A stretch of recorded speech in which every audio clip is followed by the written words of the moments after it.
আমি profile Assam issue আগে একদিন দিয়েছিল, আবার কালকে এসছে। তা আমি মিতা স্যারকে বললাম, বলার পরে আমার ইস্যুটা চলে গেছে অলরেডি। তা স্যারকে আমি কখনো ছোট করব না, কারণ স্যার সবার পাশে সাথে থাকে, এইটুকু পাম না।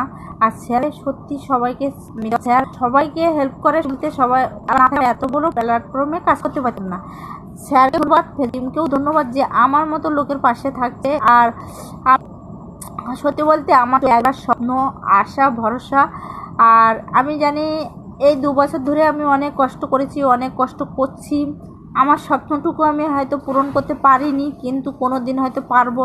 আর স্যার যে আমার পাশে আছে, সাথে আছে, তার জন্য স্যারকে আমি কখনো ছোট করব না। আর ফেসবুক টিমকেও কখনো ছোট করব না। এত প্ল্যাটফর্মে আমি যে কাজ করতে পারছি তাদের জন্য, সেই জন্য থ্যাংক ইউ। আর ফেসবুক টিমকেও ধন্যবাদ, মিতাল স্যারকেও ধন্যবাদ, কারণ তারা না থাকলে আমি এত বড় প্ল্যাটফর্মে হয়তো আমার স্বপ্ন পূরণ করতে পারতাম না। আমার স্বপ্ন হয়তো আমি এখনও পূরণ করতে পারিনি, কিন্তু আমার চোখে একরাশ স্বপ্ন, একরাশ আশা।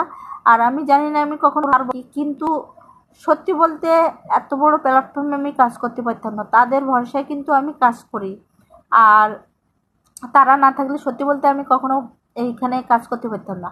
আর ফেসবুক টিমকেও ধন্যবাদ, আর মিতাওয়াল স্যারকেও ধন্যবাদ। আমার সকালকে বলছি না, একটা ইস্যু ছিল, আমি স্যারকে বলার সাথে কিন্তু চলে গেছে। তার সেই জন্য স্যারকে অসংখ্য ধন্যবাদ, অসংখ্য ধন্যবাদ যে স্যার আমার পাশে থাকছে।